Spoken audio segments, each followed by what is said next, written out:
నేను మంచి పొలంలో ఉన్నప్పుడు కడులోభి అయినను కరిగించి, లోభి అంటే తెలుసుగా అమ్మ, పిసిని కొట్టి ముండా కొడుకు ఎంగిలి చేత్తో కాయతని కూడా విదల్చడం, మెతుకులు కింద పడతాయని భయం. చీమ పంచదార పరుపు తీసుకెళ్తే చీమను చంపి పంచదార కాఫీలో వేసుకుని తాగుతాడమ్మ. వీడు మహాలోభి ముండా కొడుకు. కడులోభి అయినను కరిగించి కొసరి క్షణములో 100,000 గుంజినాను. కోటీశ్వరుడైన గుమ్మములోన కాలిన ఫకీరు చేసి విడిచినాను. పులి వంటి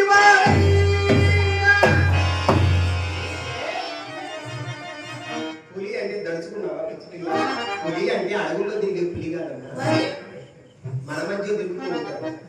కద్దరు చొక్కాలు దొరుకుని, నల్ల మీసాలకు తెల్ల మీసాలకు నల్లంగా వేసుకుని, కద్దరు చొక్కాలు దొరుకుని, పైన 100 రూపాయలు కాగితం పెట్టి కింద అన్ని తెల్ల కాగితాలు పెట్టుకుని తిరుగుతూ ఉంటారు. ఇవన్నీ మనం 100 అనుకోవాలి. వీళ్ళమ్మ పులి. ఇటువంటి పులి, ఈ పులి పొద్దున్నే ఇంట్లో నుంచి చద్దనం నీళ్ళు బయలుదేరుతుంది. ఎలా బయలుదేరుతుంది? ఇరుపక్కల కత్తులు మెరగగా,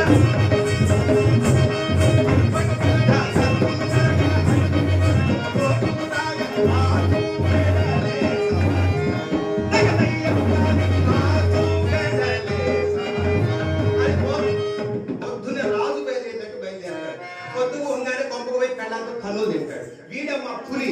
ఇటువంటి పులి వంటి వాడైనా గుమ్మములోన కాలిన పిల్లిని చేసి వాటిక కట్టినాను. పరమ నైష్ఠికుడైన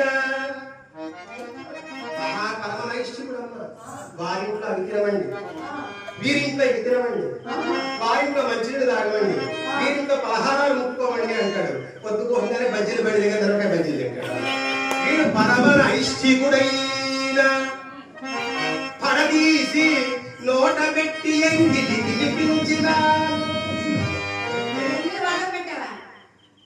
ఆ రోజుల్లో నా ఎంగిలికి ఎంత గిరాకీ ఉందనుకుంటున్నా. అవాంటు పురుగు మందంలో దొరికింది కానీ నా ఎంగిలి మాత్రం దొరికింది. లైన్లో నిలబెడితే తెల్లారు నిలబెట్టే యూరియా బస్తాలు దొరికేవి కానీ నా ఎంగిలి మాత్రం దొరికింది. అంత గిరాకీ ఉంది నా ఎంగిలికి. శ్రీహరి నీ ఎంగిలి అయ్యగారి చక్కని పొంగలని నొట్టలు వేసుకుంటూ వినవాడమే నా ఎంగిలి.